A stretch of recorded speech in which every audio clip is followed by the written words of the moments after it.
We're going to explore in this video a little bit more about the graphing capabilities of the calculator, and we're going to compare a couple of linear equations and find where they intersect. So first thing I'm going to do is in the y equals, I'm going to enter two linear equations. One of them we're going to put in y equals 2x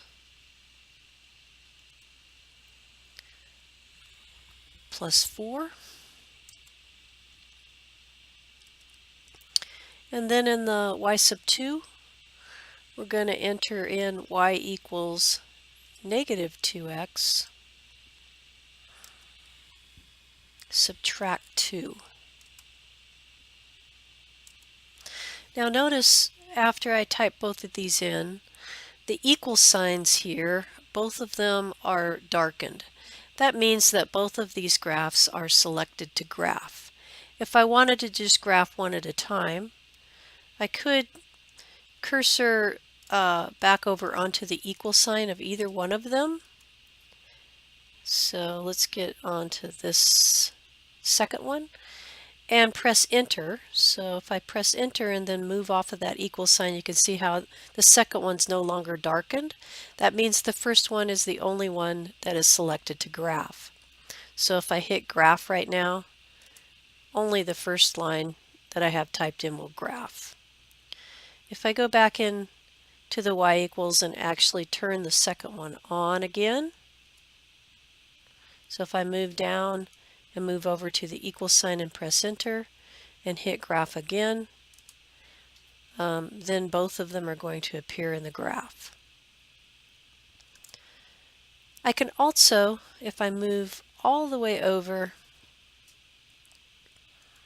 past the equal sign to this little area to the left of the y sub 1, I can change the style of the line that I'm using to graph the line with by pressing enter.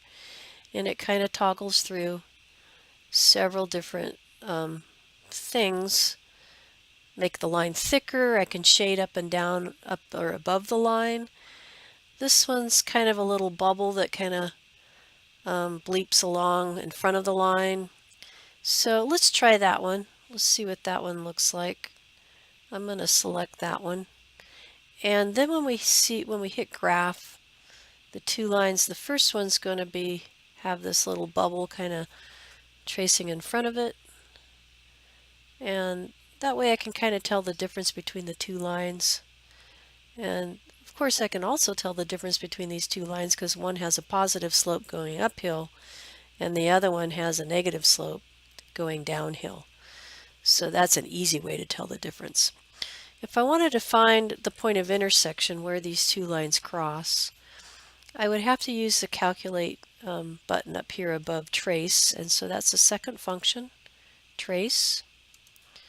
And there's several selections here, and I would choose number 5, which is intersect, and that helps me compute the intersection between two lines. The first thing it's asking me is the first curve. See, the little spider right there is on one of the lines. So I need to identify the two lines or the two functions that I want to find the intersection between. Because the graphing calculator has the capability of holding up to 10 functions at a time, this is identifying between which two do I want to find the intersection between. So it's on the first curve. I'm just going to press enter, and when I do that, it jumps up to the second curve. See, now it's on the second line. And so I'm going to identify it as the second line. And then it asks me to guess, and I can move close to the point of intersection if I'd like to at that point. Move my cursor close and press enter one more time. And it's going to jump right on that point of intersection, which happens to be at an x value of -1.5 and a y value of 1.